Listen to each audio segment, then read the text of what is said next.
días a todos y todas.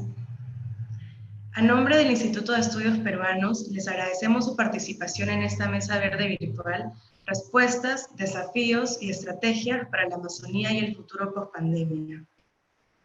Esta mesa es parte de un ciclo temático virtual que busca contribuir a visibilizar tanto las respuestas emprendidas por la sociedad civil y los organismos representativos de los pueblos indígenas ante la emergencia sanitaria y social ocasionada por el COVID-19, como también los grandes desafíos que aún enfrenta el Estado para articular, atender y controlar los devastadores efectos de la pandemia en los territorios de la Amazonía peruana. Con ello, esperamos aportar al diálogo y a la reflexión sobre las necesidades y posibles acciones y estrategias que aseguren el bienestar de la población amazónica en el futuro post-pandemia. El escenario actual ha puesto en evidencia, una vez más, las desigualdades históricas y de carácter económico, político, social y ambiental que afronta la población indígena amazónica en el Perú. Creemos que aún estamos a tiempo de enmendar las actuaciones tardías del Estado y promover respuestas eficaces que partan de la articulación entre el gobierno nacional, la sociedad civil y las organizaciones indígenas. Este es el motivo que nos ha llevado a plantear la mesa verde de hoy, en la que abordaremos esta problemática a través de diferentes entradas, cada una de ellas reflejada por las experiencias, trayectoria y perspectivas de los expositores que nos acompañan esta mañana. Con mucho gusto quiero presentar a Frederica Barclay, doctora en Antropología y miembro del Centro de Políticas Públicas y Derechos Humanos Perú Equidad, a Lizardo Cauper, docente, líder indígena del pueblo Shipibo y presidente de la Asociación Interétnica de Desarrollo de la Selva Peruana, e Isaac Alba, médico salubrista e investigador de la Facultad de Salud Pública de la Universidad Peruana Cayetano Heredia. Muchas gracias por acompañarnos el día de hoy. La dinámica de nuestra mesa verde virtual será la siguiente. En primer lugar, cada expositor contará con un tiempo estimado de 15 minutos en el que realizará su presentación. Posteriormente pasaremos a la sección de preguntas y comentarios del público, las cuales serán respondidas por los expositores. Por ello, les pedimos a las personas que nos miran y escuchan en vivo que dejen sus preguntas en los comentarios del video. Estas serán atendidas por nuestro panel. Ahora pasaremos a las exposiciones y empezaremos con Frederica Barclay, a quien presentaré brevemente. Frederica tiene un doctorado en Historia por la Universidad de Barcelona, España, y una maestría en Antropología por la London School of Economics and Political Science. Es antropóloga por la Pontificia Universidad Católica y pertenece al Centro de Políticas Públicas y Derechos Humanos, el cual preside. Entre sus publicaciones tenemos La batalla por los Nanti, intereses y discursos superpuestos a favor de la extinción de la Reserva Territorial Cugapacori, Nahua, Nanti y otros, del año 2014. También tenemos la publicación del Estado Federal de Loreto, 1986, Centralismo, Descentralismo, Federalismo en el Perú a fines del siglo XIX. Te doy la palabra, Frederica. Muchas gracias por acompañarnos. Gracias, Paula. Buenos días con todos. En realidad me he roto la cabeza pensando qué decir que no se haya dicho ya ante esa desidia total del aparato estatal para ofrecer una respuesta oportuna, efectiva, eficiente. Sobre el tema de las respuestas ante la emergencia sanitaria se han pronunciado las organizaciones indígenas, diversos especialistas y de manera muy pertinente también la Defensoría del Pueblo. En este caso uso la palabra desidia apelando a su definición en el diccionario, la falta de ganas, de interés o de cuidado al hacer una cosa. Frente a la situación de la emergencia, sorprende en primer lugar que personas informadas normalmente no tuvieran idea de la debilidad del sistema de salud a nivel nacional y qué decir en la Amazonía antes de la pandemia. Partimos entonces de una debilidad calamitosa que dio respuestas calamitosas y en ese marco además se puso en evidencia esta desidia. Voy a listar solo algunas evidencias de esta actitud desidiosa que creo que caracterizan la situación. En primer lugar, el Estado no vislumbró que después de que el COVID se hiciera presente en las ciudades de la Amazonía, en particular en Iquitos, pero también Pucallpa, Tarapoto y Yurimaguas. Lo siguiente era que se expandiría a las áreas rurales. Así ocurrió con el cólera en 1991. Por lo tanto, no debería haber sido una respuesta para el sector salud. Y esa falta de previsión se vio acelerada y potenciada sobre todo porque la Marina, que era responsable del control de los puertos fluviales, no ejerció como era debido su función. Así que las lanchas siguieron saliendo, partiendo con pasajeros que muchas veces tenían COVID, que desembarcaban en lugares donde no había capacidad de respuesta y ninguna preparación, lugares que estaban o dentro de los territorios indígenas o en las inmediaciones, en los centros intermedios urbanos. No se le ocurrió al Estado ni a los gobiernos regionales que una altísima proporción de la población de Iquitos, por ejemplo, eran migrantes recientes del campo y que procurarían escapar del virus, como lo hicieron, ¿no? Como ha dicho Rodrigo Lazo, el Estado ha sido además el principal vector del contagio en las comunidades y caseríos a través de la distribución de canastas de los municipios, de los bonos, sin tomar precauciones, a pesar de que las propias organizaciones alertaron contra un protocolo que había establecido la PCM, que decía, sin pensar en el riesgo, que la entrega de estos bienes, servicios, debía hacerse casa por casa, es decir, con yapa, como solía decir Vizcarra. El Ministerio de Cultura, que en papel es el ente rector en el Estado para garantizar derechos indígenas, ha sido incapaz de apoyar a articular una respuesta adecuada, más allá de algunas llamadas telefónicas, como ellos indican. Y cuando tardíamente formuló algunas normas preventivas, ya no había nada que prevenir. En realidad, el contagio ya se estaba presentando en todas las áreas rurales, en las distintas cuencas. Algunas actuaciones del Estado, igualmente responsables, son más vergonzosas.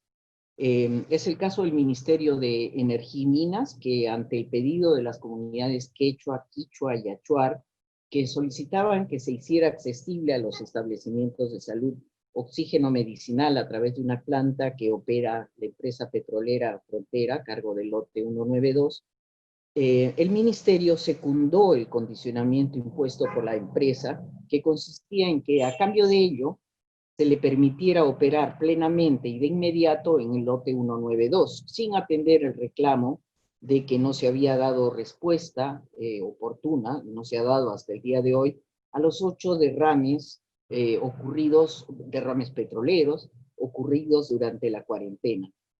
En contraste, como ya se ha hecho notar, la medida más efectiva que se ha tomado en la Amazonía en respuesta al COVID-19 ha sido la adoptada por las organizaciones de cerrar sus territorios en cuanto llegaron noticias de una nueva epidemia. Su reacción demuestra la fortaleza organizativa y la importancia de conservar la memoria, porque la reacción de aislarse para evitar el alcance de diversos virus es una medida muy antigua, empleada consistentemente a lo largo de siglos por los pueblos indígenas, sin necesidad de ente rector. Su respuesta ha puesto de manifiesto también la realidad de la noción de territorio que sustenta el derecho al territorio que los pueblos reclaman.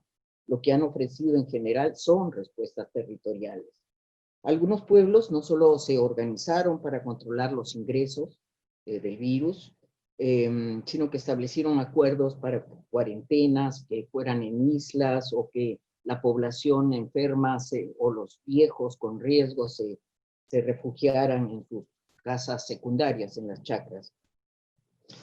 De esa manera se podía evitar que el virus llegara antes de tener una capacidad de respuesta. Otros pueblos también hicieron acuerdos con sus municipios para integrar grupos operativos para la vigilancia en salud, muy antes de que el gobierno intentara los comandos COVID a nivel de distritos. Desgraciadamente, como ya se sabe, los cercos epidemiológicos fueron quebrados por las intervenciones y la desidia, y el COVID está ya ahí y lo que tenemos es una situación bien grave. En la situación de aislarse tuvo peso también el que las comunidades, los pueblos indígenas, ellos sí, supieran que el sistema público de salud o de salud pública opera bajo condiciones deplorables y en medio de la pandemia del país, lo que se intentaba era retrasar al máximo el ingreso del virus.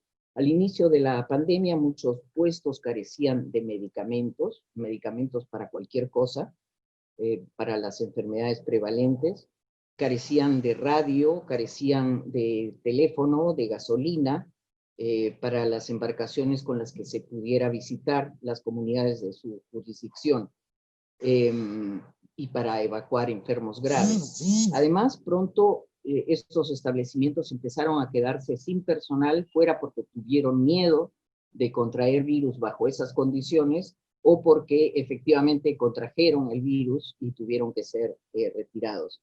Entonces, no se sorprende que en medio de la cuarentena se empezara a oír que la gente en las comunidades se había dedicado a ir al monte, a buscar hojas, raíces, cortezas, para preparar y disponer de medicamentos vegetales para evitar que cuando llegara el virus encontrara a la gente con otras enfermedades o con las vías respiratorias inflamadas. Lo que he tenido yo he tenido la oportunidad de estar cerca de algunos pueblos indígenas o sus organizaciones antes y después del COVID en temas de salud. Y puedo dar fe de lo difícil que es que cualquier cosa se concrete, por más que tenga firmas al más alto nivel. Y durante este periodo de emergencia sanitaria he visto la incapacidad de responder que tiene el Estado. Si alguna organización llegaba a tocar con cierta suerte una puerta receptiva de MINSA, el funcionario bien intencionado comenzaba por pedir a las organizaciones datos acerca de los establecimientos en su territorio, las jurisdicciones de esos establecimientos, qué personal tiene, la distancia entre las comunidades y el establecimiento y con la red de salud. Esa información increíblemente no está disponible dentro del sistema para tomar decisiones. Cuando en mayo se estaba armando el plan de salud COVID indígena, no hubo manera de convencerlos de que para actuar necesitaban llevar esta analogía de la guerra contra el COVID más allá, a la práctica de trabajar con mapas, de trabajar territorialmente para saber cómo llegar y por dónde iba a llegar el virus, y de apoyarse en las organizaciones indígenas. A la postre, cada una de las intervenciones, en realidad, que se han realizado en territorios indígenas, salvo unas pocas orquestadas por el Ministerio de Relaciones Exteriores en la frontera con Colombia y Brasil, se han armado estas respuestas, estas intervenciones, sobre la base de alertas propias de las organizaciones indígenas y de denuncias, y no de alertas dadas por el propio sistema de salud. En eso, felizmente, la prensa ha sido un eco efectivo. En una conversación hace unas 4 semanas con el secretario técnico del Gobierno Territorial Autónomo de la Nacional, Juan Piz, sobre esta situación, precisamente después de que tuvimos una cita con alguien de MINSA para atender el caso de la Nación One Piece, él comentaba su apreciación de que el Estado en estas áreas remotas como Amazonas, como Loreto, se pone de manifiesto en la implantación de pueblos de salud, pero es en realidad inexistente. Casi una ficción no porque no esté, sino porque es incapaz. Es una estructura vacía, decía él, pretende que existe, pero es tan inoperante que no saben nada, no conocen nada, no pueden actuar organizadamente. Existe para reclamar el derecho a otorgar lotes petroleros, ahí existe el Estado, las concesiones forestales en los territorios indígenas, pero no para garantizar derechos como el de la salud. El asunto es, ¿podemos atribuir esta mala respuesta a la discriminación? No cabe duda de que por medio hay actitudes discriminatorias, porque es claro que para sectores algunas vidas valen más que otras, pero hay muchos más elementos a tomar en cuenta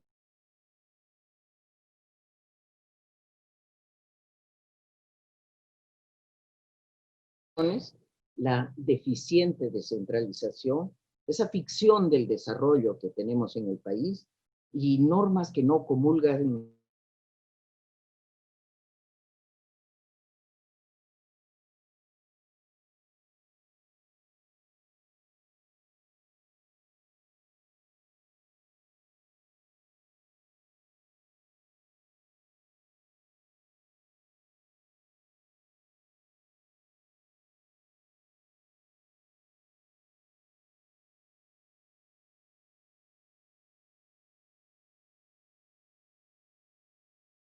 defensoría, sino la completa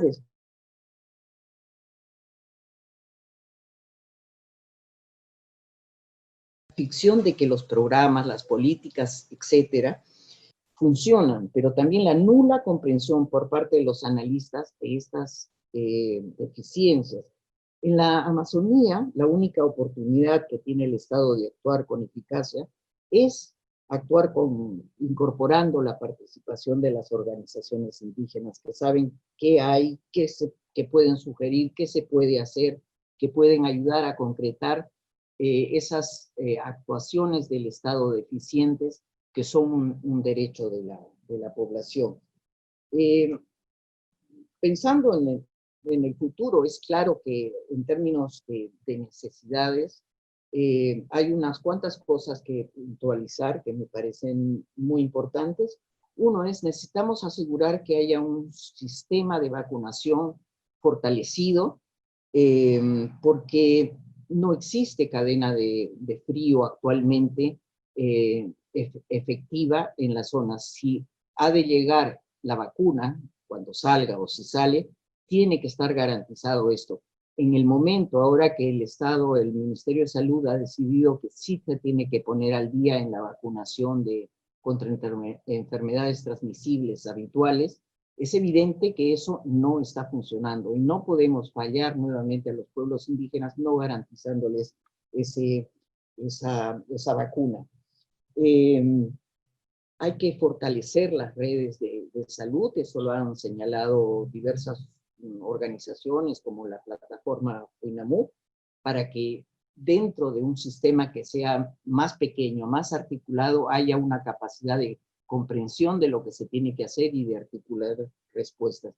Y por supuesto, lo que es indispensable es que esto se haga con participación de la población local. En ese sentido, coincido totalmente en que tenemos que mejorar la capacidad de articulación. Pero el futuro, y este no es ya solo un tema de salud, y no es un tema de salubristas, ni siquiera un tema de derechos indígenas, el futuro depende de que hagamos una especie de, y eso es una chamba de los científicos políticos, donde deben incorporar en sus reflexiones a las organizaciones indígenas un sinceramiento de cómo opera el Estado para que no sigamos teniendo una especie de Estado virtual ficticio que no puede atender, que no puede planificar, que no puede implementar derechos en el país. Y ahí me quedo por ahora. Gracias. Muchas gracias, Frederica. Ahora le cedo la palabra al señor Lizardo Cauper, por favor.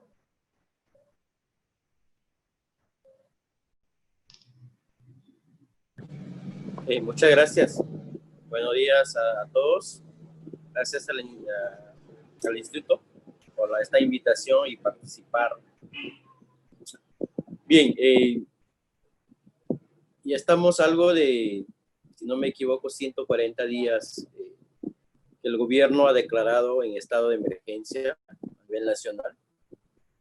Y las respuestas actual que viven los pueblos indígenas amazónicos del Perú, no hay respuestas concretas.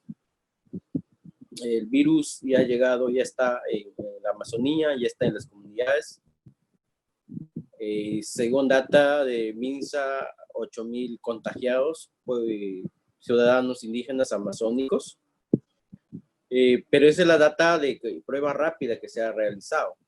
Pero si hacemos una data con completa, una información levantada desde las mismas comunidades es más de 8.000. Estamos más. Y fallecidos, solamente pueblo Shipibo, estado donde se ha contabilizado, hemos estado algo de como 200 del pueblo Shipibo, ¿no? Y hay otros pueblos también en este proceso. El gobierno, lo que acaba de decir Federica es importante, es una desidia que tiene el gobierno. No estamos en la agenda del gobierno, en la agenda de gestión pública del Estado peruano. Entonces, hemos visto abandono, desatención total, porque las comunidades son más vulnerables en esta situación porque no cuentan con servicios básicos y mucho menos el sistema de salud en las poblaciones. Entonces, este sistema de salud pública no es incluyente a los pueblos indígenas, ¿no? Porque es completamente sesgado, porque un puesto de salud establecida en una comunidad más grande donde debe atender 5.000 personas, donde viene caseríos y comunidades, tiene que caminar 2 horas o tiene que viajar 2 horas para ser atendido cualquier emergencia o cualquier tipo de enfermedades que se presenten. Entonces, para nosotros es histórico esa desatención del gobierno peruano, desde la estructura del gobierno, ¿no? Y no solamente con esta pandemia es coronavirus, sino ya viene algo histórico de diferentes enfermedades como dengue, malaria y otras situaciones de emergencias o enfermedades que vive la población. Entonces, la respuesta no ha sido rápida. ¿Qué hemos hecho las organizaciones indígenas? AIDC convocó, envió cartas a los diferentes sectores para un diálogo y plantear una propuesta. Primero lo que hemos preguntado al Ministerio de Salud fue si tiene un plan nacional para COVID a los pueblos indígenas, las intervenciones, los protocolos que están estableciendo. Nos dijeron, sinceramente, y esa parte lo saludamos, nos sinceraron que no tenían nada. Entonces hay que construir conjuntamente. Y se ha hecho esta construcción en un proceso con los funcionarios del Ministerio de Salud, incluyendo de cultura, educación y varios sectores que tenían que ver la demanda de los pueblos. Pero sin embargo, igual, lo que nosotros hemos visto ha sido primero prevención, porque escuchábamos en las ciudades lo que se vivía, lo que venía, ¿no? Que esto no llegara al mismo nivel de pico de contagio hacia las comunidades. ¿Por qué? Porque no estaba abastecido de medicamentos, no estaba preparado a las comunidades como para encontrarse con este virus. Sabíamos que íbamos a llegar, pero prevención. Sin embargo, no se ha hecho este proceso. Nosotros teníamos que mandar 2 cartas abiertas, mandar cartas al presidente Vizcarra. Igual, ni siquiera a los 45 días estábamos en la agenda.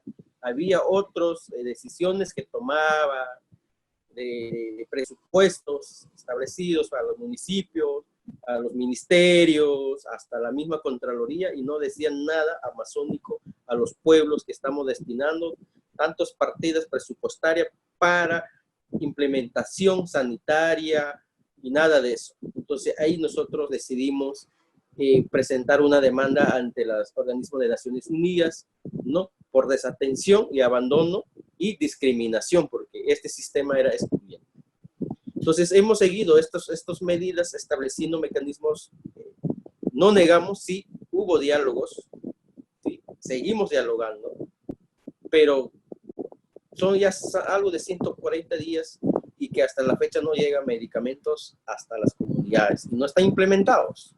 Entonces, eso es la preocupación. Por eso es que el 9 de abril, de julio, disculpe, hemos declarado en emergencia indígena y una movilización permanente para exigir que esta atención con esta pandemia tiene que llegar, porque hay ciudadanas y ciudadanos indígenas caídos enfermos, fallecidos familiares, ¿no? Y que hasta la fecha no llega.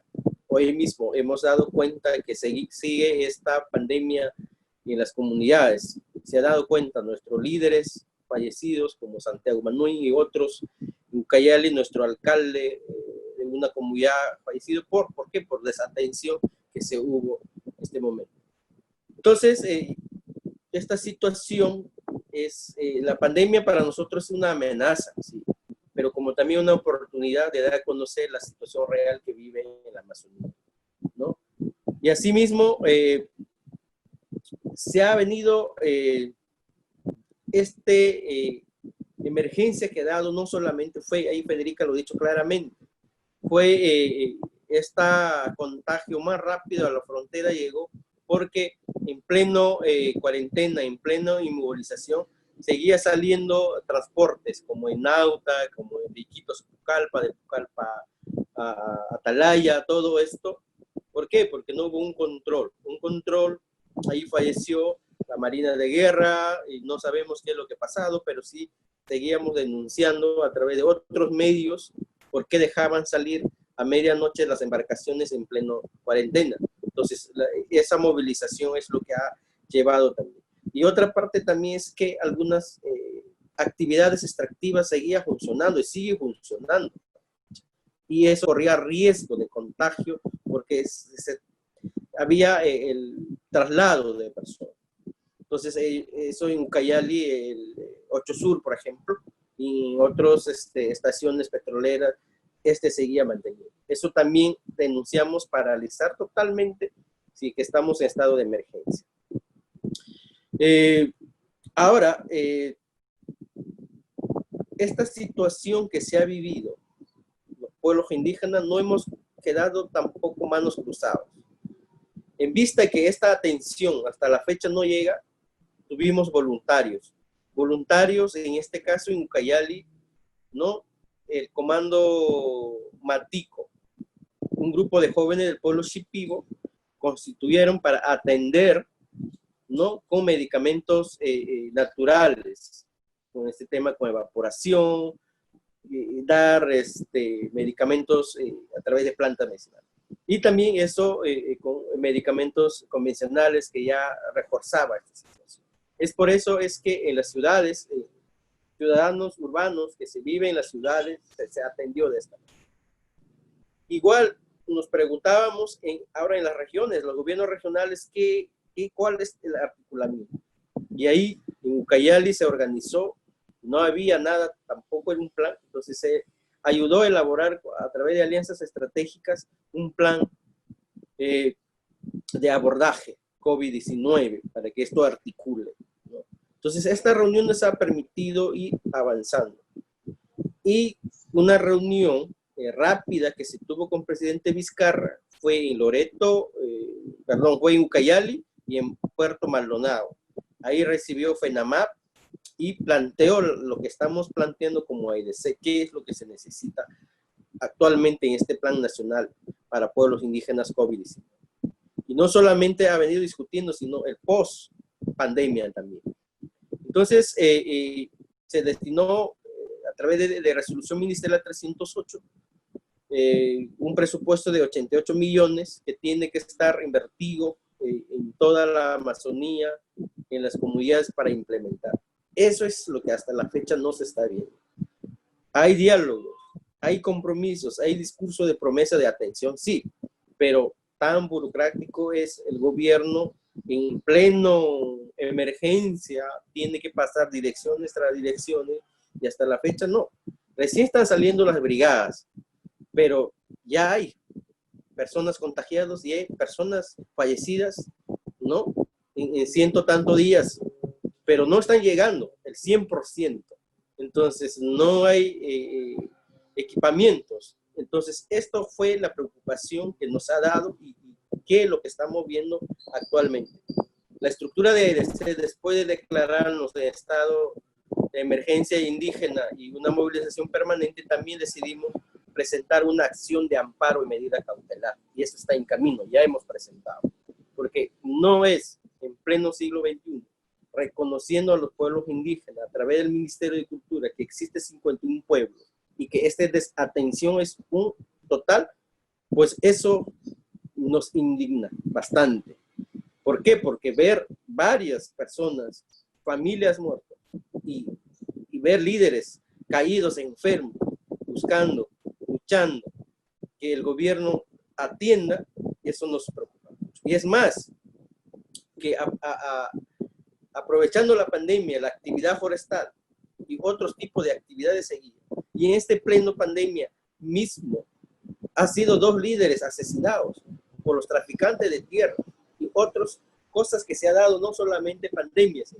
Entonces, hasta ahora no hay justicia para esto, es por eso que hemos planteado esto, que es lo que vamos a hacer en el futuro, ¿no? Presentar una acción de amparo, porque en pleno pandemia, en pleno el grito de la Amazonía pidiendo auxilio, hasta fecha no hay atención.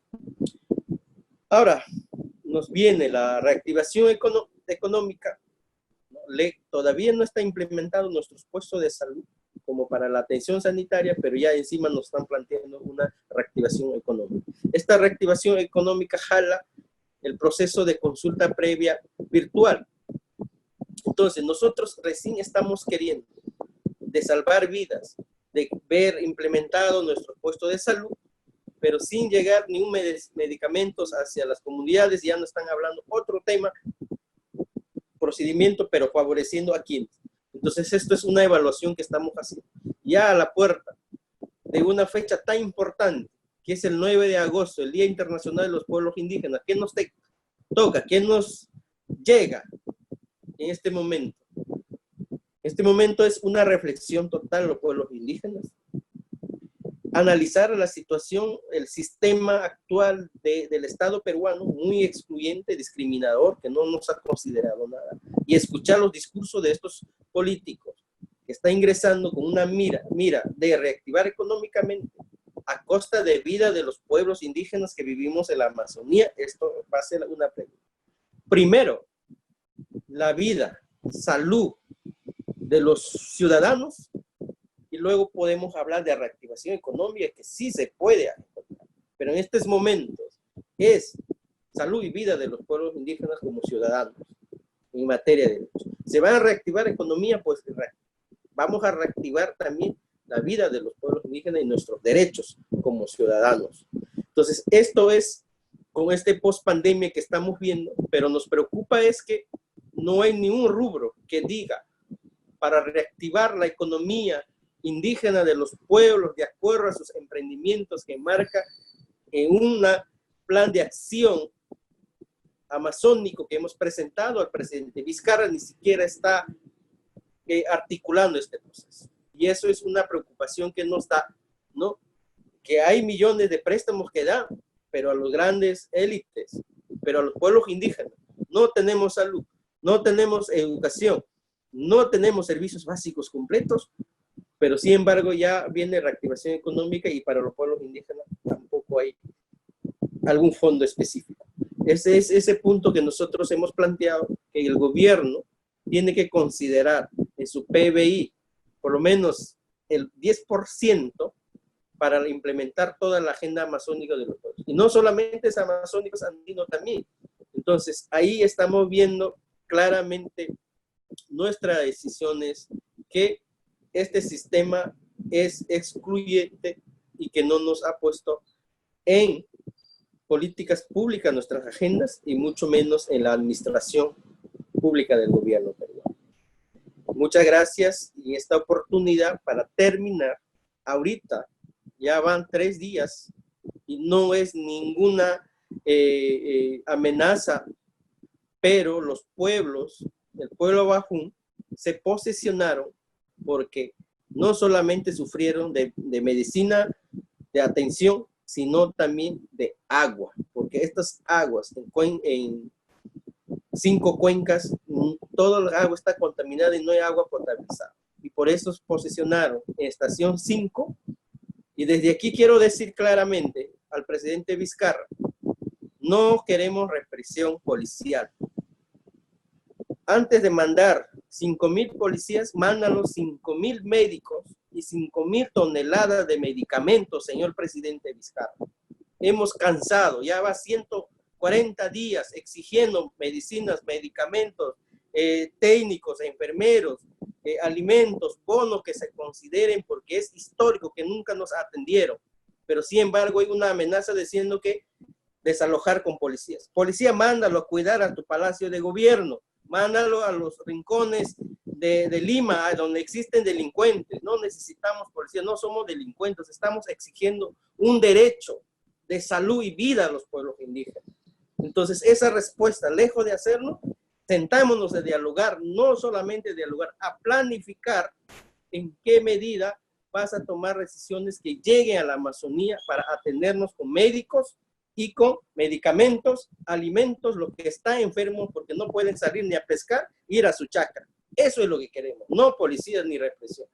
Tampoco estamos obstaculizando el desarrollo. Ese desarrollo que el discurso manda no llega hacia los pueblos indígenas. Entonces, por eso es que nosotros hemos dicho, nos posicionamos, expresar nuestra manifestación para que el gobierno nos atienda y no nos manden policías para reprimirnos. No queremos provocaciones, no queremos conflictos entre peruanos, solo queremos paz y tranquilidad, pero como también una atención médica lo más rápido posible. Muchas gracias. Buenas noches. Gracias a ti, Lizardo. Antes de cederle la palabra al doctor Isaac, quería hacer mención sobre la trayectoria del líder Lizardo Caupa. Él nació en la comunidad nativa de Canán de Cachillacu, del distrito de Contamana, en la región de Ucayali. Es docente de profesión y como leadership vivo se ha capacitado en el manejo administrativo. Su trayectoria dirigencial inicia en la Federación de Comunidades Nativas del Bajo Ucayali, alcanzando la presidencia durante 2 periodos.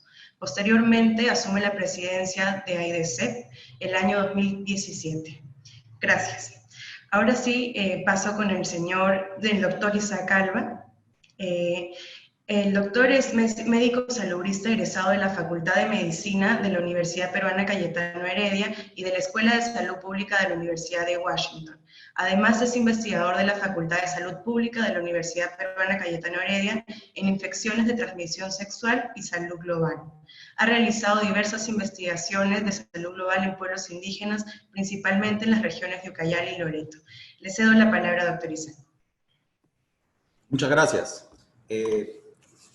En principio quisiera decir que concuerdo plenamente con los expositores previos.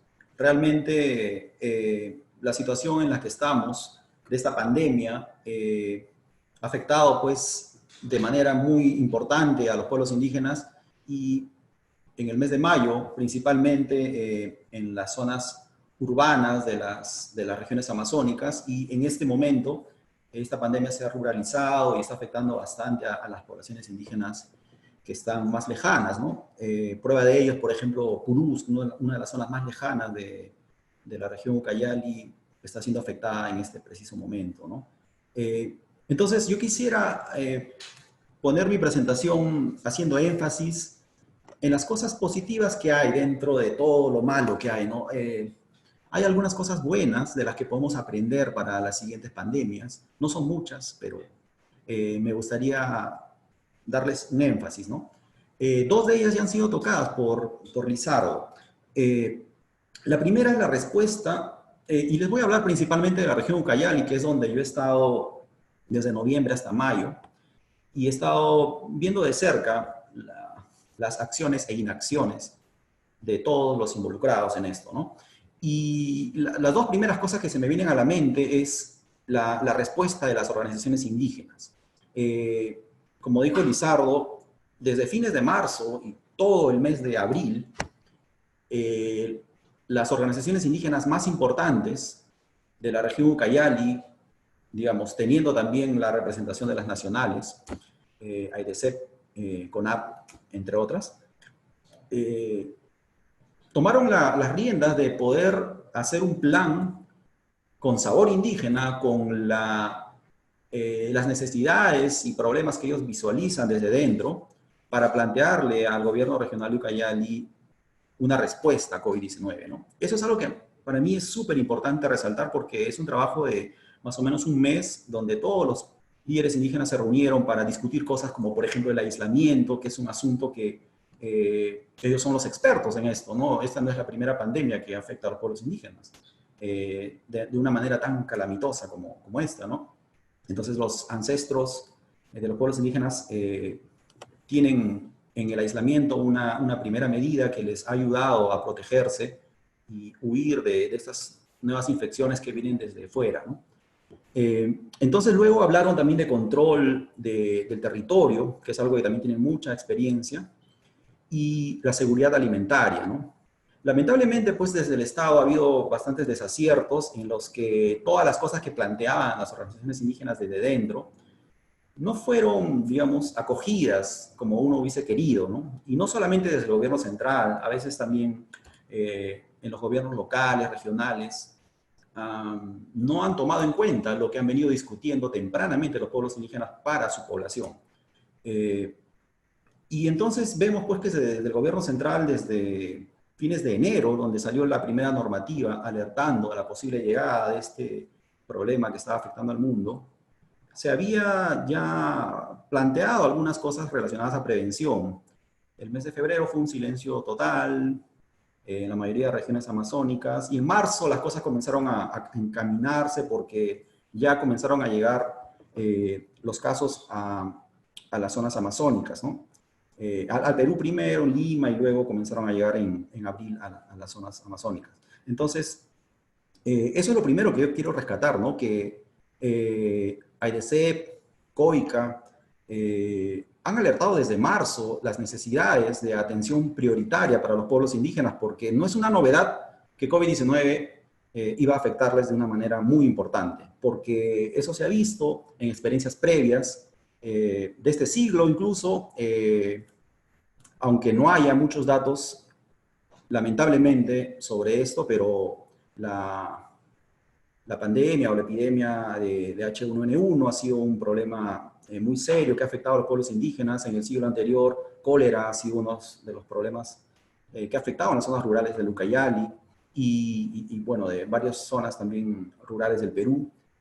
A inicios del siglo XX, la pandemia pues, de la gripe española también ha afectado a los pueblos indígenas en todo el mundo. Entonces, no era una novedad, ni va a ser ninguna novedad en las futuras pandemias que los pueblos indígenas van a ser golpeados de manera importante. Entonces, este primer acercamiento de las organizaciones para poner en su agenda prioridades respecto de la prevención antes de que llegue incluso COVID-19 al Perú, es algo que me gustaría rescatar, ¿no? Ahora, cuando ya la pandemia llegó a la región Ucayali, otra cosa que también habló Lizardo y que yo realmente resalto es las respuestas comunitarias de los pueblos indígenas. Tal vez lo más conocido es el Comando Matico de la zona de Pucallpa y Yarinacocha, ¿no? Pero hay varios comandos maticos en las zonas rurales que están rescatando los saberes ancestrales para responder ante una nueva condición de salud o enfermedad que la biomedicina todavía no tiene una respuesta contundente en términos de tratamientos. Entonces, eso ha implicado que mucha gente joven ha tenido que recurrir a preguntar a los abuelos cómo es que se puede paliar o tratar, por lo menos sintomáticamente, este problema de salud, y además reforzar lo que se llama la participación comunitaria en términos de salud pública, ¿no? Entonces, los comandos maticos, que hay en varios lugares, en varias regiones de la Amazonía, son algo que deberían haberse tomado en cuenta desde el Estado. Y bueno, podríamos decir que de algún modo ha habido un acercamiento, ¿no? La Dirección Regional de Salud en algún momento se acercó, les dio cabida, luego se alejó, y eso es algo que creo yo que debería reforzarse, ¿no? Porque la participación comunitaria, la juventud, digamos, organizada, es importante que escucharlos y además reforzar sus acciones. El otro asunto que también ha jugado un rol importante en visibilizar los datos, los pocos datos que hay, han sido los comunicadores indígenas. En la región Ucayali han jugado un rol protagónico en alertar o por lo menos dar cuenta de la magnitud del problema. Lamentablemente, la visibilización del problema en la región Ucayali al inicio fue lenta y los comunicadores indígenas dieron cuenta al inicio de que ya estaban siendo afectadas las comunidades indígenas antes de que la DIRESA vaya con sus pruebas rápidas y den fe de que esto es así. Incluso han tenido un conteo importante de los fallecidos que el Ministerio de Salud al inicio no ha tenido, ¿no? Y una de las cosas que ha causado esta invisibilización es también pues que desde marzo se está usando una ficha epidemiológica en la que no se incluyó la variable etnia. Y ese es un problema que se trató de resolver con decretos legislativos, resoluciones ministeriales, diciendo que hay que hacerlo, ¿no? Pero en realidad esto se debió hacer desde el inicio, porque esto es algo que no es nuevo. Nosotros necesitamos algunos datos y lamentablemente es una constante. No tenemos datos contundentes de qué pasó, por ejemplo, en el cólera, qué pasó en H1N1.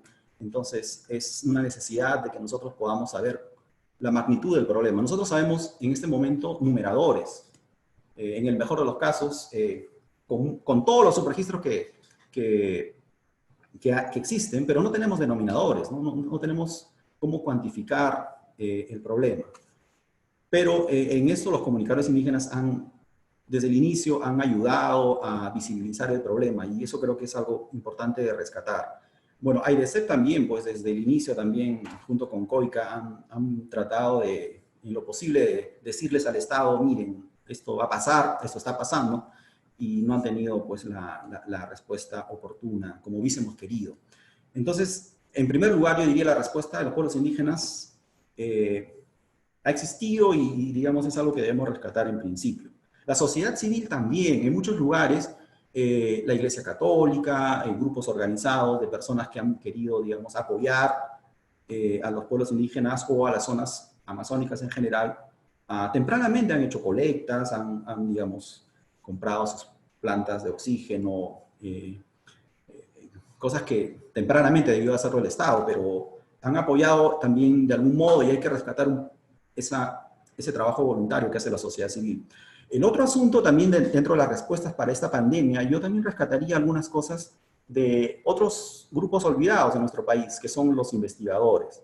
En los últimos 10 años, CONCITEC, a través de FONDECIP, ha elevado sus presupuestos para la gente que hace investigación en el Perú, que son personas, digamos, que no son muchas, pero son de muy alta calidad. Y lamentablemente todo ese financiamiento que ha ido incrementándose en los últimos años ha sido casi exclusiva para asuntos relacionados a las ciencias básicas o aplicadas, pero no ha incluido necesariamente a las ciencias sociales, que en casos de, digamos, de este tipo de pandemias habría sido interesante escuchar las voces tempranamente de las personas que conocen las problemáticas de los pueblos indígenas.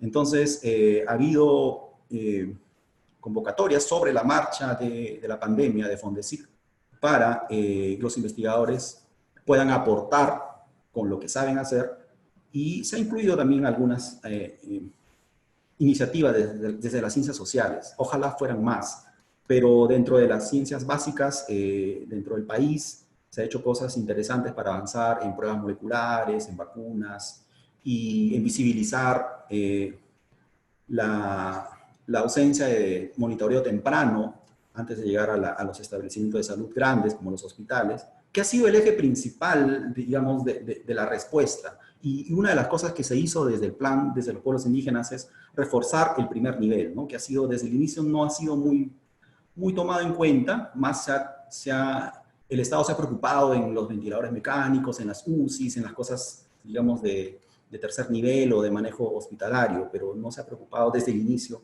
mucho de este asunto del primer nivel, ¿no? Felizmente ahora, ya es un poco tarde, hemos perdido bastantes vidas en los pueblos indígenas, ahora se está hablando ya, y eso es algo que también vale la pena rescatar, ¿no? Se está haciendo desde el Estado entrega de algunas soluciones para la falta de oxígeno con concentradores de oxígeno que se ha repartido o se está repartiendo en los pueblos indígenas. Ojalá hubiese sido esto en abril o mayo, donde la situación ha sido bien catastrófica en muchos lugares, ¿no? Pero bueno, eso es lo que se está haciendo. Entonces, eso es desde la parte de las respuestas, ¿no? Hay asuntos que realmente son muy dolorosos de cómo el Estado se ha demorado mucho, ha sido desidioso, incapaz, como en las palabras de los expositores previos.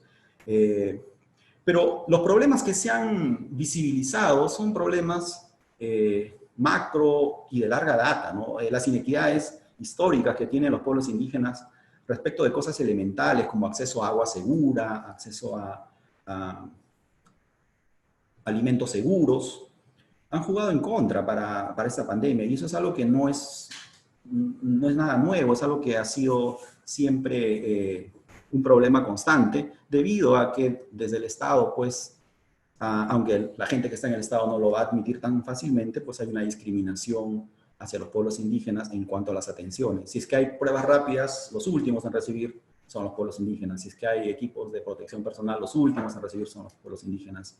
Y en términos de información también, ¿no? A pesar de que el Ministerio de Cultura ha hecho su esfuerzo en traducir en algunas lenguas, no ha sido suficiente. La información es lo más importante en primera instancia para poder entender y responder los problemas que se avisoraban en marzo, ¿no? Entonces, ha habido algunas respuestas, pero todas han sido insuficientes para esto. Entonces, también hay que reconocer, por otro lado, que es un asunto que no es exclusivo de nuestro país, ¿no? Lamentablemente, esto se ha visto en muchos otros países, ¿no? Coica es testigo de eso, que en la cuenca amazónica de la región, muchos países han estado con este mismo problema, algunos más que otros, pero lo que ha sido una constante en nuestro país es que las respuestas desde el Estado han sido, digamos, vistas desde Lima y tratando de hacer respuestas únicas para todo el país, y muchas de esas cosas no han funcionado en las zonas rurales de la Amazonía, ¿no? Por ejemplo, el ejemplo clásico es la entrega de bonos, ¿no? Que mucha gente se ha contagiado en las zonas rurales porque ha tenido que romper su aislamiento, romper su control de territorios para ir a la ciudad a recoger los bonos, se ha infectado y ha regresado nuevamente a las zonas rurales a diseminar este problema, ¿no? Entonces, en el futuro, lo que yo veo es que sería interesante que primero, cuando haya una pandemia, tenemos que reconocer que los pueblos indígenas se afectan de una manera más importante y por lo tanto hay que tomarlos en cuenta desde el inicio. Y hay que hacer que la gente se involucre desde los pueblos indígenas en la toma de decisiones, en el momento que se escriben los planes para esta respuesta, no sobre la marcha, porque esto nos ha pasado ya y nadie sabe si nos va a volver a pasar. Probablemente va a haber más pandemias en el futuro. Entonces es bueno también incluir, primero, reconocer el valor de la gente que investiga, y dentro de ellos reconocer el valor de la gente que investiga en ciencias sociales también, porque eso es algo que va a favorecer mucho a las respuestas más amigables hacia los pueblos indígenas, ¿no? Y por otro lado, finalmente yo quisiera hacer un comentario sobre cómo respondieron otros lugares, como por ejemplo Canadá, dentro de su reactivación económica, algo que me pareció súper interesante, que valdría la pena que lo tomen en cuenta el Estado, ¿no? Ha apoyado a las empresas indígenas, ¿no?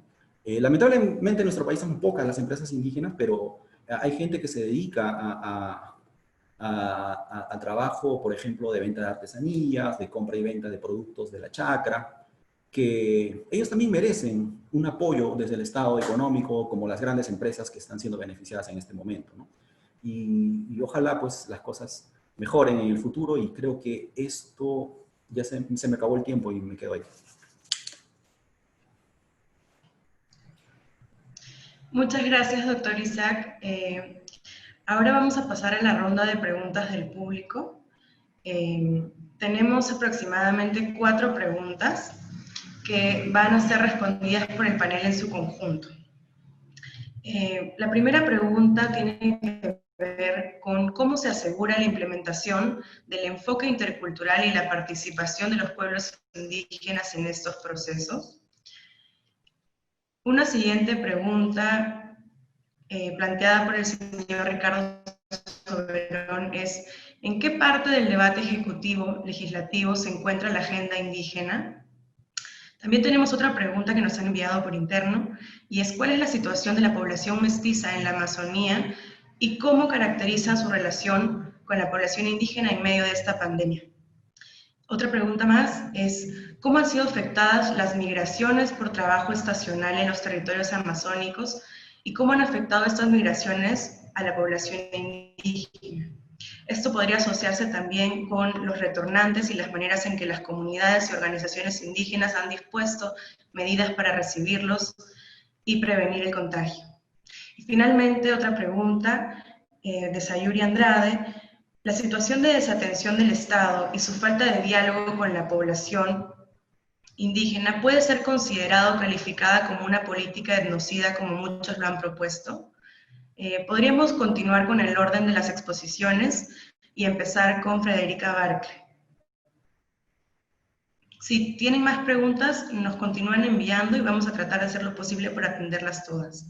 Gracias. A ver, son preguntas complicadas. ¿Cómo se asegura el enfoque intercultural? El Estado suele entender que se trata solamente de poner una señalética, como dice el Estado, carteles en idioma para que se entienda dónde está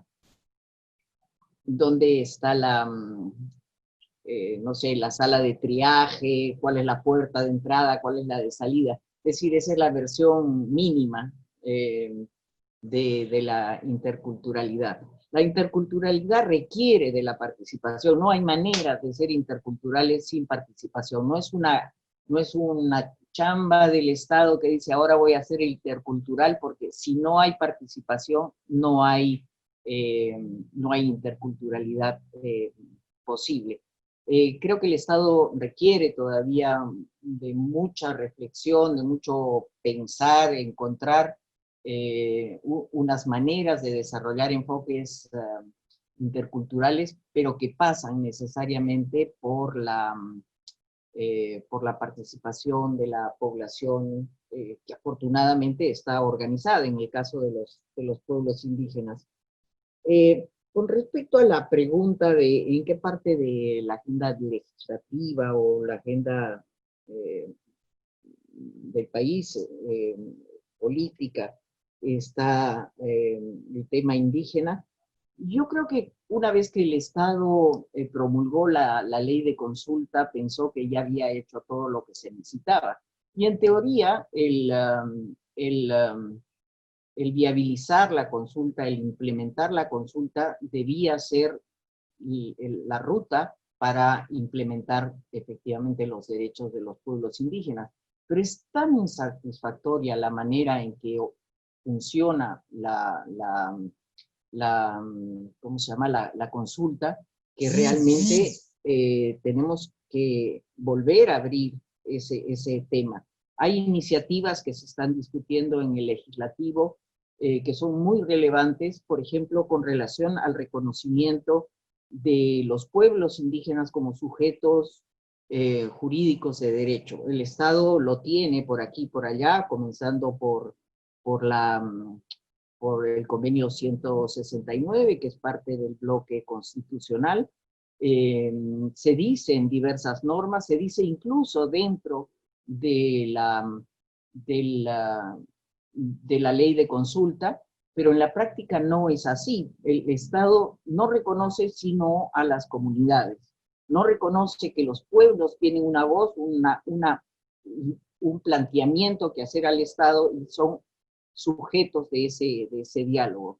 Reconoce entonces a estas organizaciones a las que obliga a registrarse como ONGs, digamos, como asociaciones civiles, pero no reconoce a los pueblos indígenas como sujetos que tienen que entrar en un diálogo y en una negociación directa con el Estado. Eso es un tema que se está debatiendo en la Comisión de Pueblos Indígenas. Hay otros temas que no son estrictamente indígenas, pero que atañen de manera importante a los pueblos indígenas, como esta discusión reciente que se está realizando en la, en la, en la Comisión de Pueblos Indígenas también sobre el derecho de participación en el monitoreo ambiental de parte de la sociedad civil rural organizada. En cuanto a lo de la situación de los mestizos, eso es un vacío de información.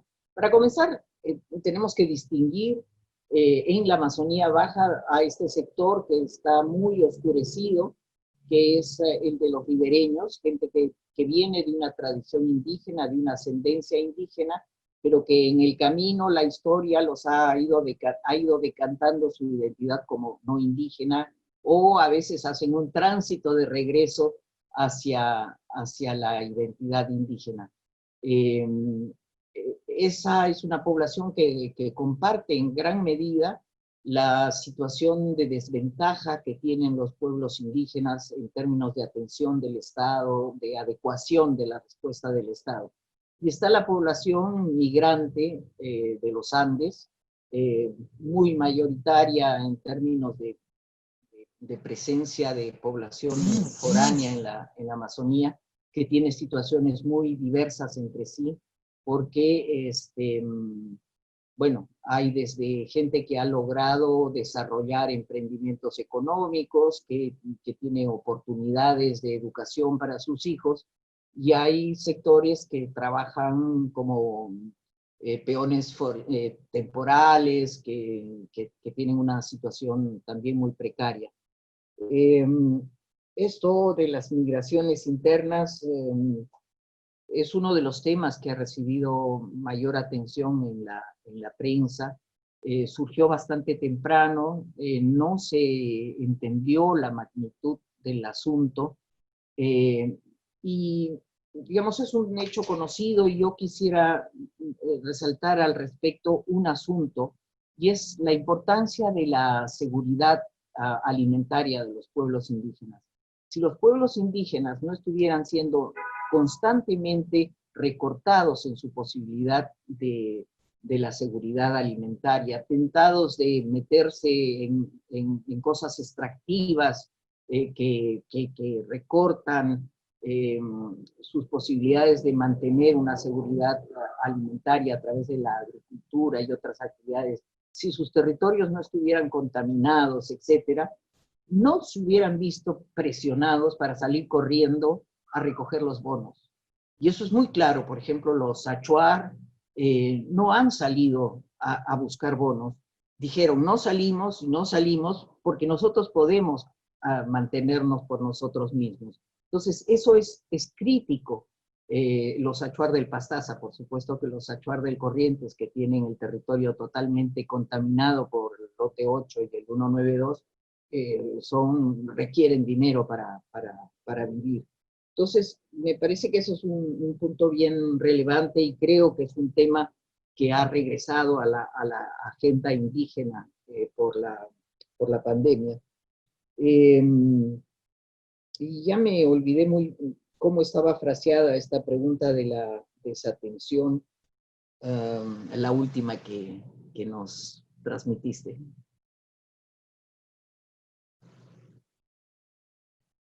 Y si no, la dejamos y los dos siguientes panelistas seguramente la responden ampliamente. Gracias. Gracias a ti, Frederica. ¿Podemos continuar con el señor Lizardo Cauper?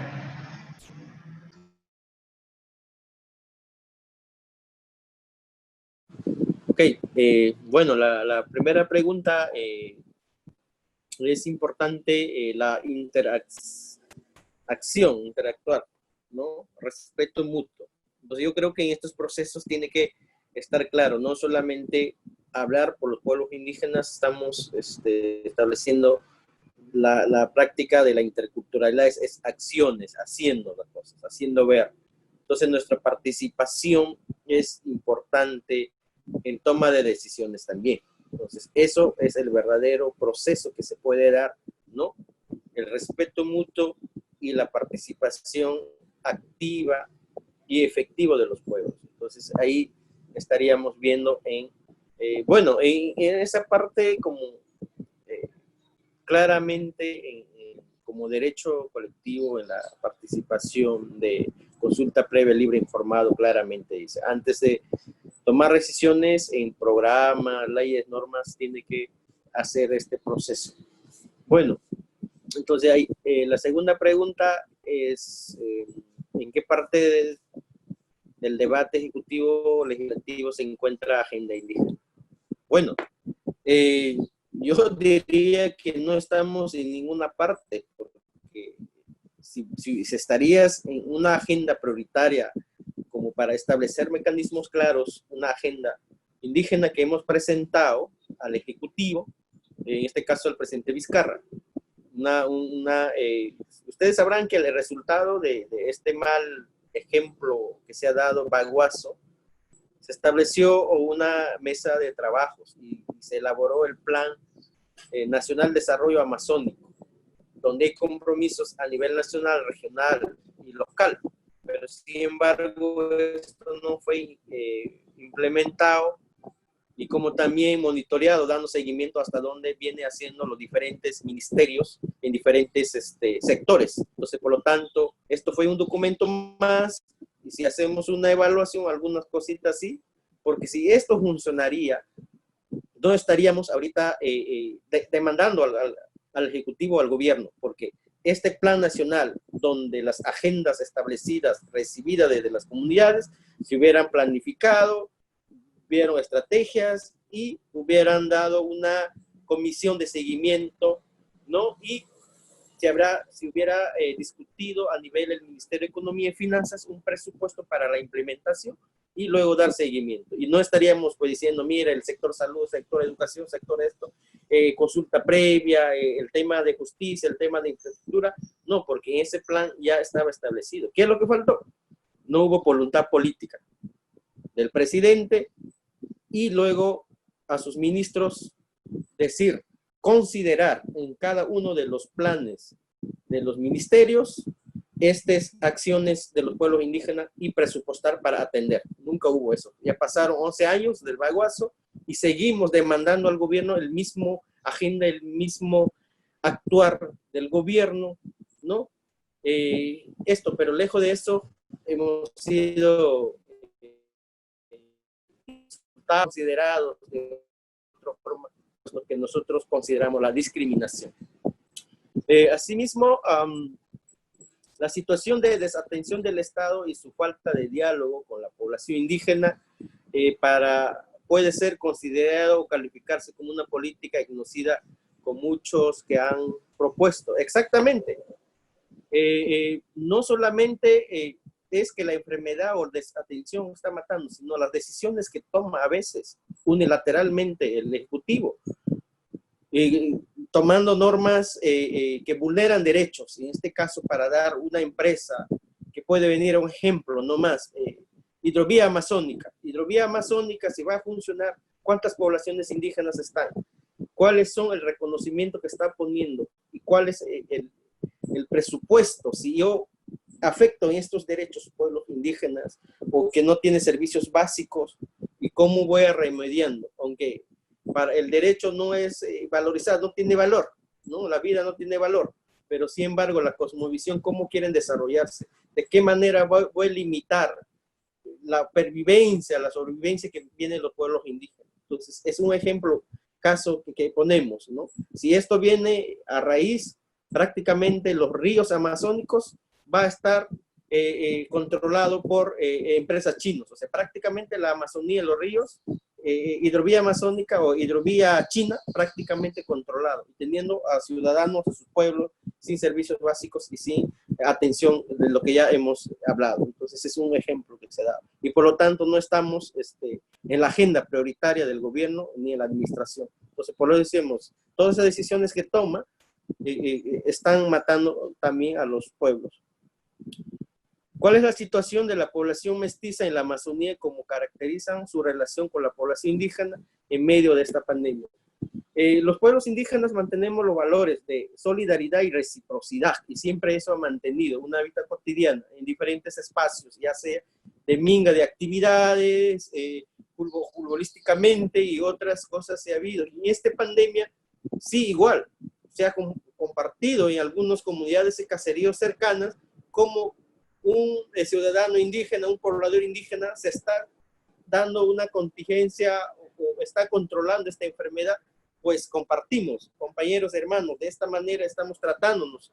Y eso se ha visto, y las visitas rápidas que se hacen, algunos ya estaban ya saliendo de la gravedad de la enfermedad, recién llega la prueba rápida y le dice que sale positivo, pero ya salió de la gravedad de la enfermedad. ¿Por qué? Porque ha utilizado el mismo plantas que se utilizó un ciudadano, un compañero, hermano indígena. Entonces, eso creo que siempre hubo este articulamiento esta solidaridad y reciprocidad en lo que se ha.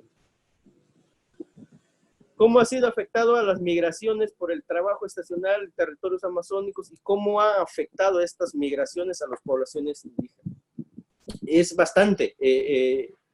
Estas migraciones siempre ha pasado y es histórico también, ¿no? Cuando migran, por ejemplo, yo no puedo decir que estoy migrando a Pucallpa, en esta ahorita donde me encuentro, porque el territorio Pucallpa, Ucayali ha sido territorio del pueblo Shipibo, solo que porque las migraciones de otro lugar han llegado a Pucallpa, entonces la población indígena nunca han vivido con otras culturas conjuntas, entonces tenía que retirarse nuevamente hacia las comunidades, y se fueron, y se quedó una ciudad, Pucallpa y Arinacocha. Ahora están retornando, volviendo a su territorio ancestral, que era antes, que ya es más moderno, ya diferente, más urbano, pero ya no para vivir, sino está viniendo por el tema de calidad de vida, por estudio, por trabajo, a sus territorios donde ya es una ciudad urbanizada. Entonces, los que han quedado con esta pandemia están por estudios, están por trabajo y están aquí en la ciudad. Lo que agarraron cuarentena fue por gestión comunal o se puede ser institucional. Finalmente, tenemos dos preguntas más. El convenio OIT y la Corre Escazú son instrumentos reales para ejercer la presión efectiva. Bueno, los estándares internacionales que los pueblos que hemos asumido y reconocemos y conocemos ya cómo defender, exigir este derecho, está en el convenio 169, que es una ley en Perú. Ahora, el Acuerdo de Escazú es un instrumento vital para los pueblos indígenas. ¿Por qué? Porque exigimos una transparencia, una información completa, queremos justicia en el tema materia ambiental, que no solo sea discurso o doble discurso en grandes conferencias que el Perú sí está cumpliendo, está respetando derechos, no, sino que haya un trabajo de acción concreto que haga ver que sí, Perú no solamente respeta, sino actúa, interactúa conjuntamente con los pueblos indígenas. Y no decir, sí, tengo 51 pueblos indígenas que los reconocemos, pero reconociendo que solamente como ciudadanos de segunda clase o estamos actuando, implementando con servicios básicos como un ciudadano más peruano. Entonces, son estas cuestiones importantes que estamos dando.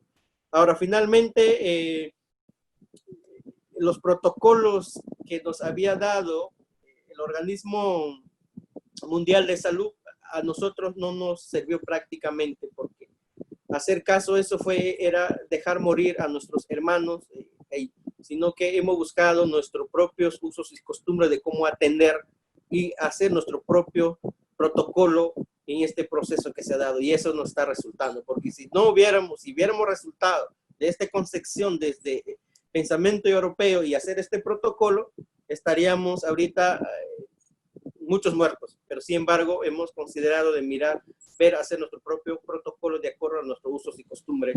Eso. Muchas gracias. Espero que he respondido a las preguntas. Muchas gracias, señor Lizardo. Ahora pasamos con las respuestas del doctor Isaac Alba. Sí, yo me voy a enfocar en la primera pregunta, que es la que quiero darle un matiz también adicional a lo que ya han dicho anteriormente, ¿no? Es cierto que en la normatividad peruana existe el enfoque intercultural en el papel, ¿no? El problema es cómo aplicarlo, cómo hacer que esto en la práctica sea algo que nos sirva, ¿no? Entonces, en la práctica, cuando uno va a un establecimiento de salud,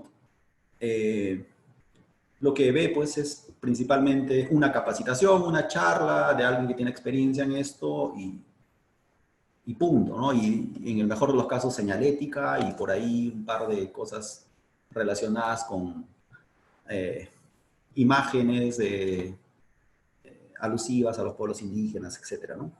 Pero eso es en un corto plazo en la práctica, ¿no? Tal vez lo que debamos es reconocer algunas cosas que serían de largo aliento, ¿no? Por ejemplo, los recursos humanos en salud pasan en algún momento de su vida inicial por lo menos unos 5, 8 años o tal vez más en universidades, por ejemplo, ¿no? Entonces, la interculturalidad en las universidades lamentablemente está circunscrita a un curso o 2 cursos al inicio de la carrera de profesional de un trabajador de salud. No hay una transversalización de la interculturalidad y cuando uno más necesita de la interculturalidad, que es en el último año, estos cursos pues ya se ven bien lejanos, ¿no? Hace 5 años que me hablaron de interculturalidad, pero cuando uno está en el internado o de repente en el CERUMS, que es el momento donde uno tiene que aplicar este enfoque intercultural, ya es un asunto que las universidades no han incidido en ese momento, ¿no? O en todo caso, las personas que necesitan aplicar en el CERUMS, por ejemplo, ¿no? En el CERUMS al inicio hay una capacitación, donde se habla también de la interculturalidad, pero el CERUMS dura un año, y durante todo el año hay un olvido de esto, ¿no? O sea, es como, hay que llenar el vacío al inicio y poner un cursito o una capacitación al inicio del CERUMS, pero en todo el año ya no hay más. Entonces, si uno reconoce que nuestros recursos humanos en salud no están siendo capacitados en el mejor momento de su formación, entonces no vamos a tener a largo plazo personas más amigables a la interculturalidad, ¿no? No es suficiente tener normas que digan cosas bonitas sobre el enfoque intercultural.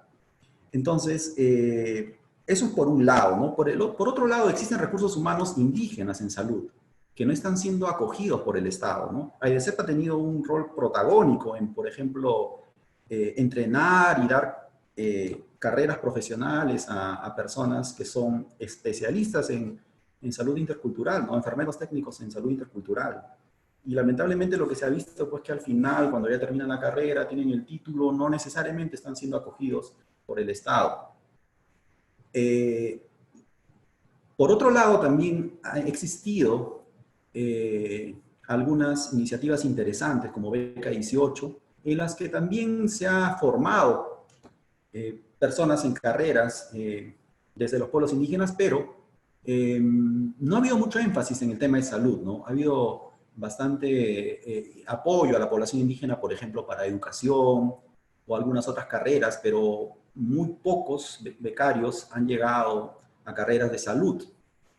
Sería interesante que en el futuro haya un apoyo para que desde el Estado también gente interesada en ser enfermero, en ser obstetra, médico, desde los pueblos indígenas tenga apoyo, como las becas 18, ¿no? No es fácil, pero si uno lo tiene a una mirada a largo plazo, se podría hacer, ¿no? Hay gente que ha estudiado indígenas, que han estudiado en Cuba, por ejemplo, medicina, ¿no?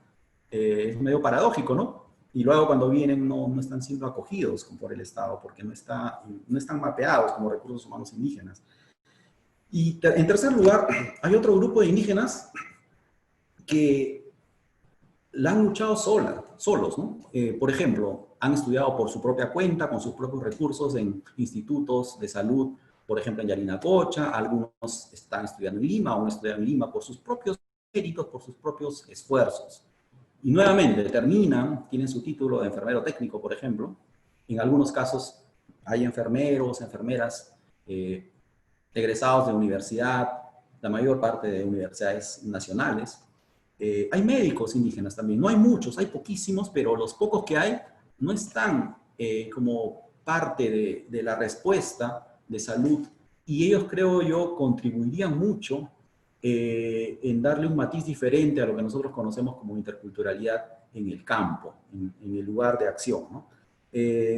Entonces yo creo que habría que pensar en esos 3 grupos de personas que podrían aportar mucho al involucramiento desde adentro de cómo se puede responder ante lo que quisiéramos como interculturalidad en el lugar de acción, ¿no?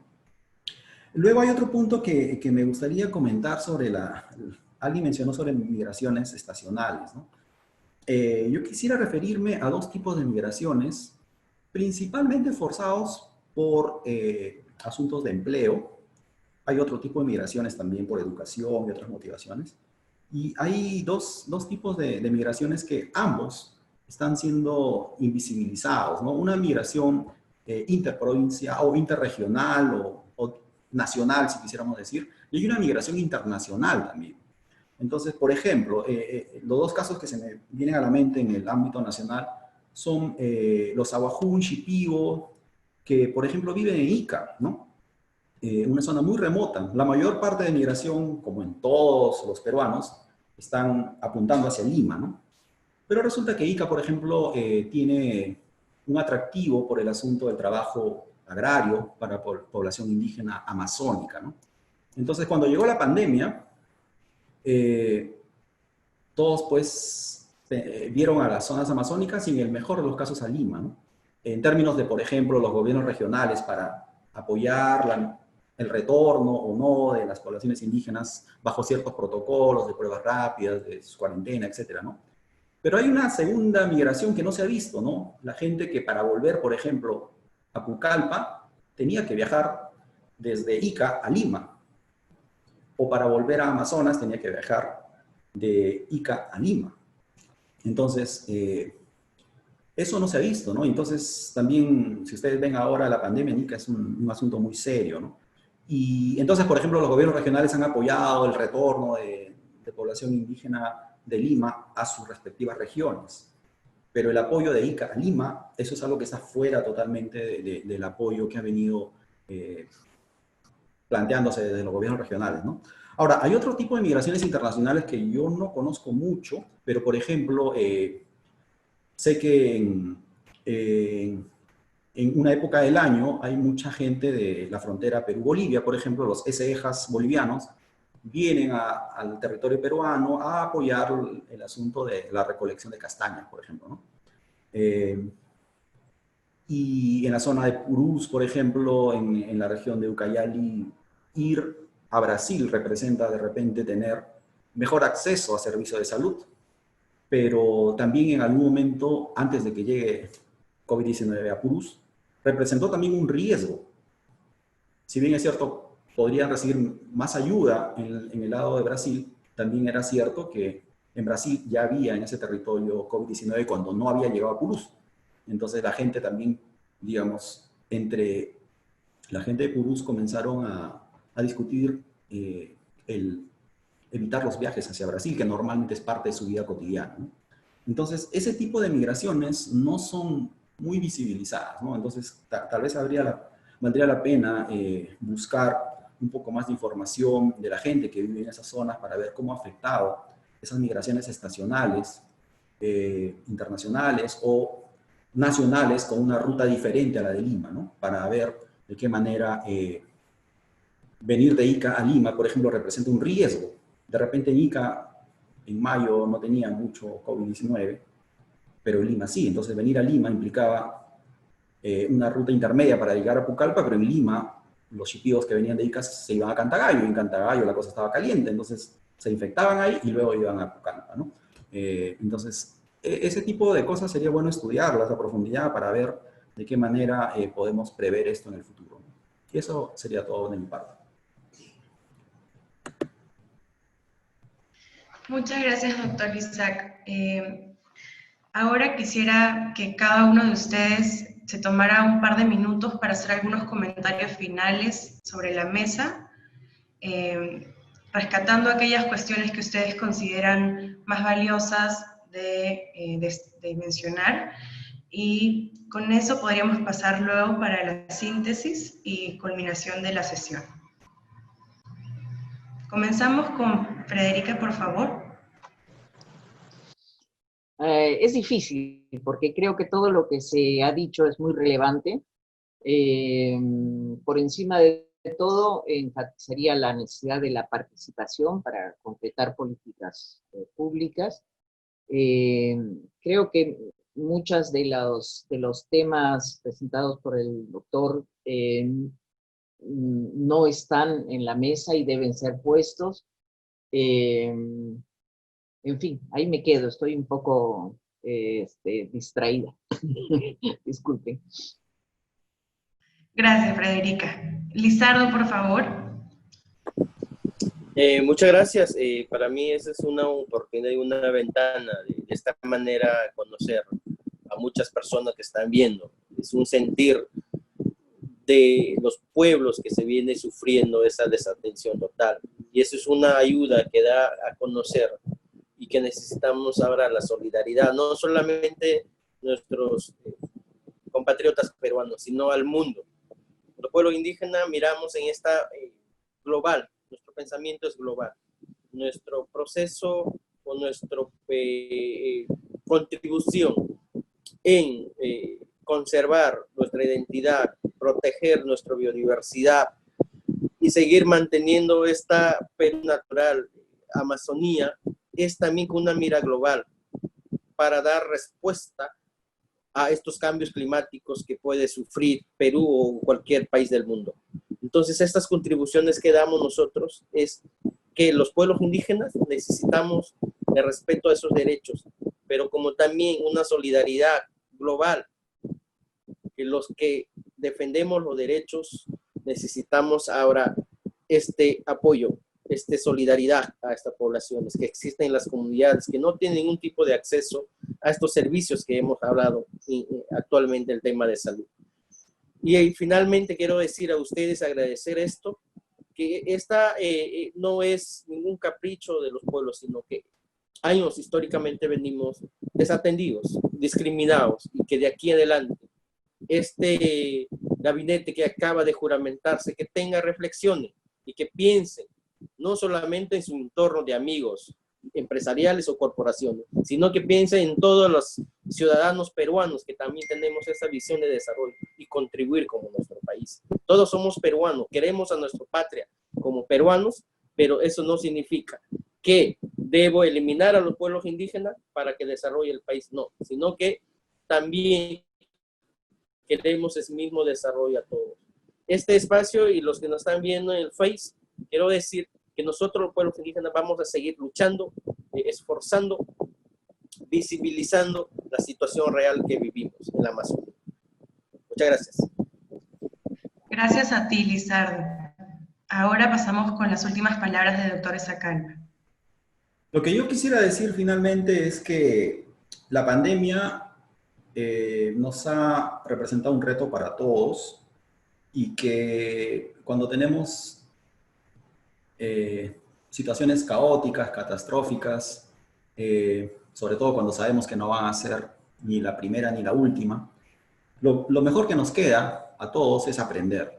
Aprender de lo bueno, de lo malo, y tal vez esas oportunidades de visibilizar inequidades históricas, por ejemplo en salud, tal vez deberían invitarnos a reflexionar, aprender o reaprender cómo se relaciona el Estado con los pueblos indígenas y en diferentes niveles, no solo a nivel nacional, ¿no? Porque a veces la salud, uno piensa pues que es responsabilidad del Ministerio de Salud solamente, ¿no? También hay responsabilidad de los gobiernos regionales, de los gobiernos locales, de la comunidad organizada, y todos tenemos que aprender, ¿no? La academia tiene que también tener su propia reflexión y aportar en todo esto, ¿no? Y entonces, en este aprender o reaprender las cosas, a propósito de algo catastrófico, lo primero que creo yo que rescataría es que debemos desarrollar la capacidad de escuchar, ¿no? No nos escuchamos. Entonces, en los diferentes niveles de gobierno deberíamos escuchar a los pueblos indígenas. Ellos han estado dando señales desde muy temprano, anticipando todas estas cosas que están sucediendo en las zonas rurales sobre todo, ¿no? Y luego de escuchar deberíamos tener como prioridad la participación comunitaria en salud pública, eso es vital. Entonces, darles espacios para que ellos, conjuntamente con las autoridades de turno, puedan plantear soluciones ante los problemas del momento o los problemas que se avisoran en el futuro inmediato, ¿no? Eso yo creo que es súper importante. Y finalmente yo quisiera también recordarles que a veces en el Estado, a nivel central, uno siempre habla o escucha hablar sobre comunidades nativas, ¿no? Comunidades en términos territoriales, ¿no? Los pueblos indígenas migran bastante, ¿no? Y entonces lo importante que tenemos que reconocer que los ciudadanos peruanos que pertenecen a pueblos indígenas no solo viven en sus comunidades tradicionales, originarias, ¿no? También migran, y migran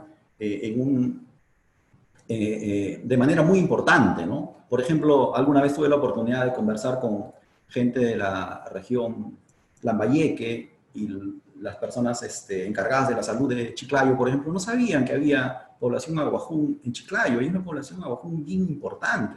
También en Ica, aguajún, Shipiba, y esas personas también son población indígena, son tan indígenas, estén donde estén, ¿no? El pueblo Shipibo Conibo, que es el que más conozco, migra bastante. Tenemos en todas las regiones, probablemente hay población indígena Shipiba, ¿no? Porque su migración es bien extensa.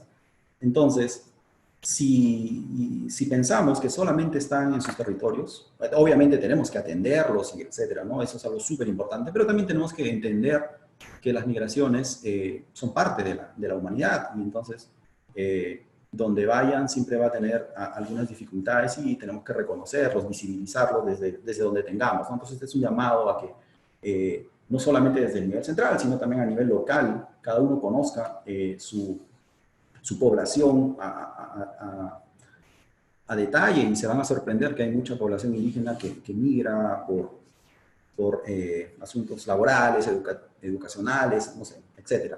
Y entonces eso creo que sería un aporte importante para responder las futuras pandemias, ¿no? Eso sería todo.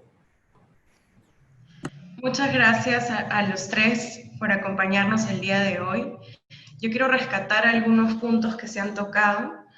El primero de ellos es que la situación actual que se está viviendo en la Amazonía con relación a la pandemia del COVID es parte de una historia larga de desatención por parte del Estado, que toca ahora enmendar y aprovechar esta oportunidad muy crítica para tomar atención y escuchar los reclamos y las propuestas de la población indígena y sus organizaciones. En segundo lugar, quiero rescatar la rápida respuesta que han tenido las comunidades, organizaciones en general, para controlar, atender y mitigar los efectos de esta pandemia. Como ustedes mencionaban, como los panelistas mencionaban, ha habido una lógica territorial establecida por las comunidades y organizaciones indígenas amazónicas que han permitido que al principio el ingreso de este virus no sea tan fuerte. Sin embargo, eso ha continuado llegando poco a poco, y lamentablemente nos encontramos en la situación actual. Sin embargo, también es importante rescatar que en estas estrategias y medidas preventivas, la población indígena amazónica ha ejercido su derecho a la autonomía y autodeterminación de sus territorios, y han puesto nuevamente en evidencia los valores de reciprocidad y solidaridad que los caracterizan.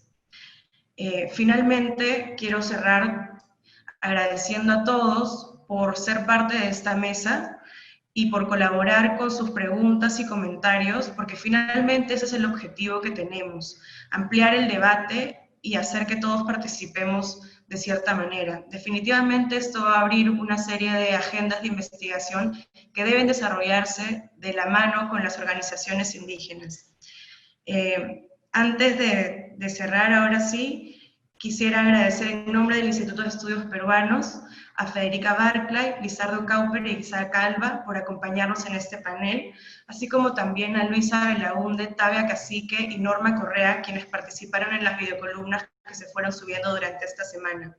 De la misma manera, a todo el equipo de actividades y comunicaciones, y a Alberto Castro por apoyarme en la organización de este ciclo temático, que nace de la sincera preocupación y respeto por las organizaciones y pueblos indígenas, y el deseo de volver a colocar este tema en el centro del debate de la emergencia nacional.